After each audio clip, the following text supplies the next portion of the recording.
Viva Voz, com Vera Magalhães.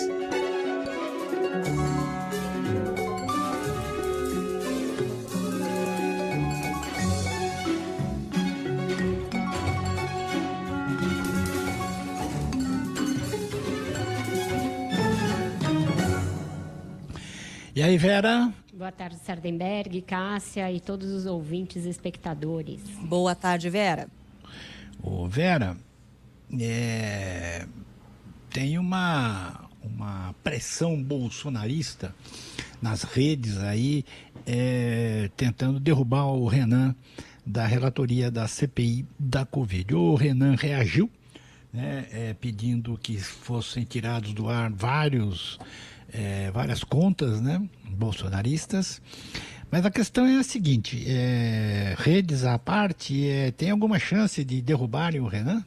Eu acho muito pouco provável, Sardenberg. Para que eles conseguissem derrubar o Renan, eles precisariam que os partidos substituíssem alguns integrantes na CPI, porque esse núcleo de 7 senadores está bem fechado em torno dele. Ou que alguns desses senadores virassem a casaca, virassem de lado. Os mais prováveis de acontecer isso seriam os 2 do PSD, que hoje estão fechados com a oposição, o Omar Aziz e o Otto Alencar. Mas, nesse momento, eles não podem fazer isso, não dão demonstrações de que vão fazer isso, justamente porque a presidência da CPI é de um deles, é do Otto, lá do Amazonas. Então, esse núcleo de 7 senadores está sentindo o pulso, está medindo a pressão dia a dia desses senadores do PSD para evitar que o Palácio do Planalto tenha sucesso em atraí-los para o lado governista da CPI. Agora, Vera, qual que Desculpa.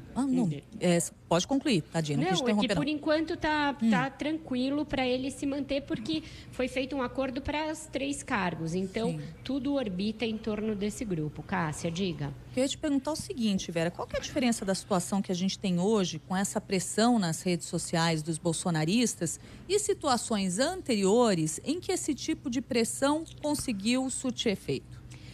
A última vez em que o Renan saiu de algum cargo que ele estava pleiteando por pressão das redes foi na escolha do presidente do Senado, logo no início do governo Jair Bolsonaro, ali em fevereiro de 2019, quando ele perdeu para o senador Davi Alcolumbre, muito em razão dessa pressão. Tem algumas diferenças de situações. Naquela época, o presidente tinha uma força e um apoio, mesmo nas próprias redes sociais, muito maior do que hoje. Hoje ele está restrito nas pesquisas a algo em torno de 25%, e esse percentual se reflete também, né, na possibilidade, na capacidade de mobilização das redes. Ele perdeu um pedaço da direita, perdeu um pedaço daquele do MBL, grupos que faziam muito barulho nas redes, Joyce Hasselman, Alexandre Frota, esse pessoal se descolou do bolsonarismo, principalmente depois da pandemia.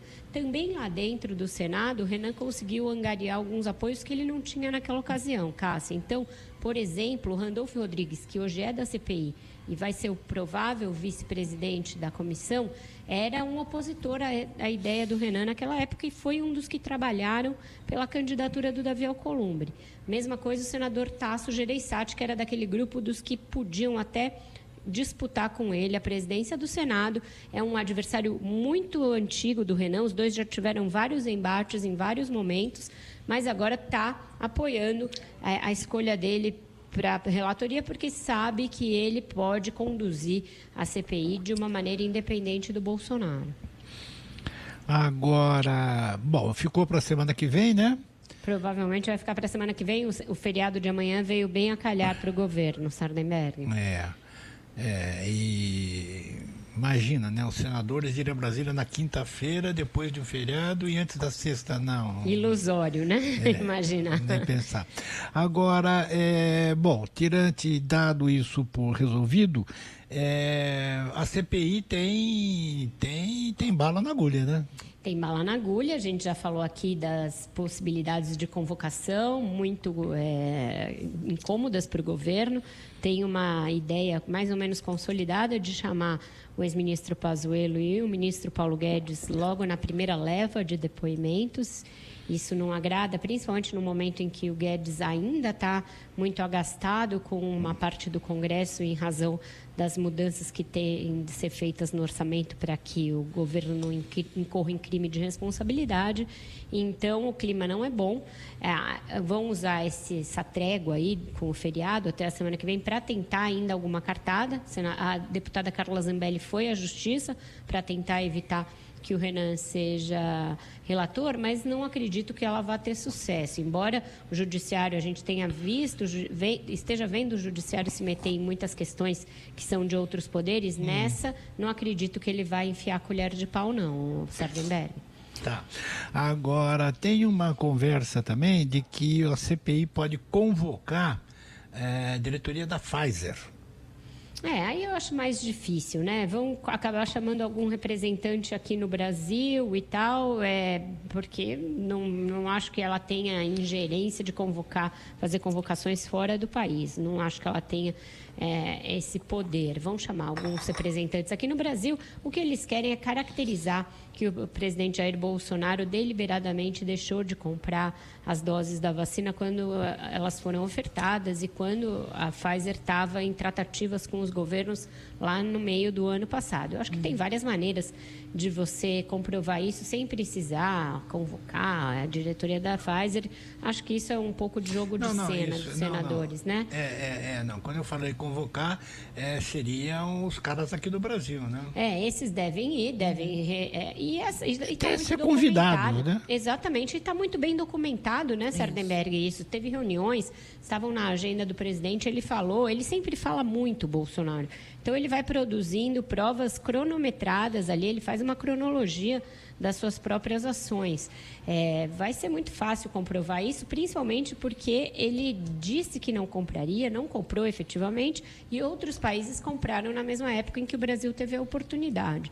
Então, em relação a essa decisão, deliberação de não comprar vacinas, eu acho que é um dos pontos em que a CPI está mais calçada. Eu acho que nesse ponto das vacinas, Vera, e também acho que em questão da recomendação, né, que foi feita durante muito tempo pelo governo federal, pelo Ministério da Saúde, da utilização de medicamentos de eficácia não comprovada ou até mais grave que isso, comprovadamente não eficazes para tratamento da doença, né? Exatamente, Cássia. E agora as entidades médicas, né, o CFM e outras, estão querendo tirar o corpo fora também dessa lambança, que foi esse protocolo de recomendação da cloroquina e depois a propaganda que foi feita com aval de muitos médicos e associações de médicos do tal kit Covid, e diante de várias evidências muito negativas, inclusive de casos de óbito ligados ao uso desses medicamentos que já não tinham eficácia comprovada quando foram defendidos,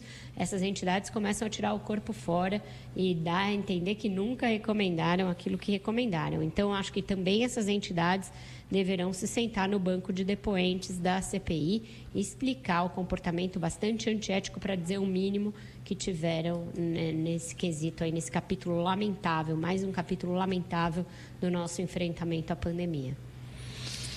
Então tá certo. Vera Magalhães. Obrigado, Vera. Até amanhã. Obrigada, Sardenberg e Cássia. Até amanhã. Até amanhã, Vera.